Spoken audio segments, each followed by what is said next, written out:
Tenses Academy, an institute for your future. Hi viewers, welcome back to another video of Tenses Academy. അപ്പോൾ ഇന്ന് റീഡിങ്ങിൻ്റെ part ബിയിലെ surety type of questions എങ്ങനെയാണ് crack ചെയ്യുന്നതെന്ന് നമുക്ക് നോക്കാം. ഫോർ എക്സാമ്പിൾ, നമുക്ക് എപ്പോഴും കോമൺ ആയിട്ട് പാർട്ട് ബിയിൽ ചോദിക്കാറുള്ളതാണ് അല്ലേ, according to the guidelines the staff must അല്ലെങ്കിൽ ദ സ്റ്റാഫ് ഷുഡ് എന്ന് നമ്മളോട് ചോദിക്കാറുണ്ട്. സോ ഇത്തരം ക്വസ്റ്റ്യൻസ് ആണ് നമുക്ക് ഷുവർട്ടി ക്വസ്റ്റ്യൻസ് ആയിട്ട് നമ്മൾ കൺസിഡർ ചെയ്യുന്നത്. അപ്പം ഈ ഷുവർട്ടി ക്വസ്റ്റ്യൻസ് രണ്ട് രീതിയിലാണ്, രണ്ട് സിറ്റുവേഷനിൽ ഫ്രേസ് ചെയ്യാറുണ്ട്.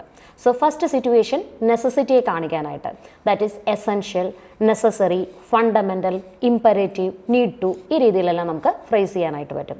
Second situation to express obligations അല്ലെങ്കിൽ requirement. For example like have to, be required to, obliged to, ought to or will. So ഈ രണ്ട് സിറ്റുവേഷൻസ് നമുക്ക് ഫ്രേസ് ചെയ്യാറുണ്ട്, ഷുഡ് ഓർ മസ്റ്റ് എന്നുള്ളത്. സോ അങ്ങനെയാണെങ്കിൽ നമുക്ക് ഒരു ക്വസ്റ്റ്യൻ പ്രാക്ടീസ് ചെയ്ത് നോക്കാം.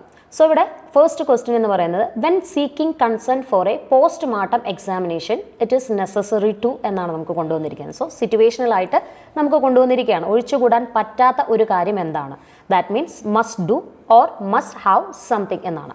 സോ അപ്പം അങ്ങനെയാണെങ്കിൽ നമുക്ക് നമ്മുടെ പാസേജിനകത്ത് ഇത് ഫ്രേസ് ചെയ്തിരിക്കുന്ന, ഈ നെസസിറ്റിയെ ഫ്രേസ് ചെയ്തിരിക്കുന്ന സെൻറ്റൻസുകൾ ഏതൊക്കെയാണെന്ന് നോക്കാം. സോ ഫസ്റ്റ് ലൈനിൽ A senior member of the clinical team, preferably the consultant in charge of the care, should raise the possibility of a post-mortem examination with the most appropriate person. So അതിൻ്റെ content എന്തായിരുന്നു? So senior member of clinical ടീമിലെ ഏതെങ്കിലും senior member അല്ലെങ്കിൽ consultant should raise the possibility. So സാധ്യതയെക്കുറിച്ച് ചോദിക്കണം. ആരോടാണ്? With the most appropriate person ആയിട്ടുള്ള വ്യക്തിയോട്, കൺസെന്റ് ആരാണോ തരുന്നത് ആ വ്യക്തിയോട് ചോദിക്കണം. Moving to the second sentence, the person consenting will need an explanation of the reasons for the post-mortem examination and what it hopes to achieve.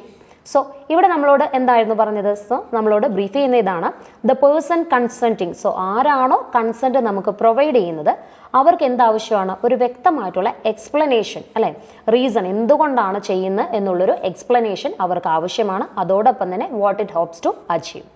Moving to the next line അല്ലെങ്കിൽ next സെൻറ്റൻസിലേക്ക് move ചെയ്യുമ്പോൾ, the first approach should be made as soon as it is apparent that a post mortem examination may be desirable as there is no need to wait until the patient has died.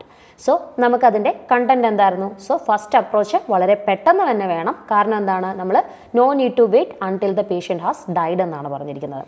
Moving to the next line, many relatives are more prepared for the consenting procedure if they have had time to think about it beforehand.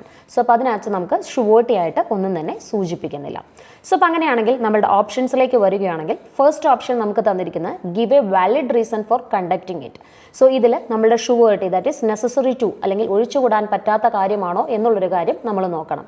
So നമ്മൾ സെൻറ്റൻസിലേക്ക് വരുമ്പോൾ yes definitely നമ്മളോട് പറഞ്ഞിട്ടുണ്ട് അല്ലേ, the person consenting will need an explanation of the reasons. That means ആരാണോ നമുക്ക് consent തരുന്നത് അവർക്ക് വ്യക്തമായിട്ടുള്ള കാരണം എന്താണ് എന്നുള്ളത് എക്സ്പ്ലെയിൻ ചെയ്ത് കൊടുക്കണം എന്ന് അവിടെ ഷുവർട്ടിയോടുകൂടെ നമ്മളോട് പറയുന്നുണ്ട് അല്ലേ, അവർക്ക് എക്സ്പ്ലനേഷൻ വേണം. ദാറ്റ് മീൻസ് നമ്മൾ എക്സ്പ്ലനേഷൻ പ്രൊവൈഡ് ചെയ്യണം എന്നുള്ളതാണ്. സോ അത് നമുക്ക് ആപ്റ്റായിട്ട് പോകുന്നുണ്ട്. Moving to the second option, that is allow all relatives the opportunity to decline it. എന്നാൽ പാരഗ്രാഫ് നമ്മളോട് കൺവേ ചെയ്യുന്നത് മോസ്റ്റ് അപ്രോപ്രിയേറ്റ് പേഴ്സൺ എന്നാണ് പറയുന്നത്. Moving to the third option, only raise the subject after the death has occurred. But നമ്മുടെ പാരഗ്രാഫിൽ നമ്മളോട് വ്യക്തമായിട്ട് നമ്മളോട് പറഞ്ഞിട്ടുണ്ട് no need to wait until the patient has died എന്നുള്ളത്. സോ അപ്പോൾ അതുകൊണ്ട് തന്നെ നമുക്ക് കൃത്യമായിട്ട് ഓപ്റ്റ് ചെയ്യാൻ പറ്റുന്നത് എ ഓപ്ഷനാണ്, give a valid reason for conducting it. So surety type of questions എങ്ങനെയാണ് അപ്രോച്ച് ചെയ്യേണ്ടതെന്ന് നിങ്ങൾക്കൊരു ഐഡിയ കിട്ടിക്കാണുമല്ലോ. സോ ഇത്തരത്തിലുള്ള അൺലിമിറ്റഡ് സ്ട്രാറ്റജീസ് ആണ് നമ്മുടെ ടിൻസിസ് അക്കാഡമിയിൽ നിന്ന് നമ്മൾ പ്രൊവൈഡ് ചെയ്യുന്നത്. So please keep on watching our channel Tenses academy.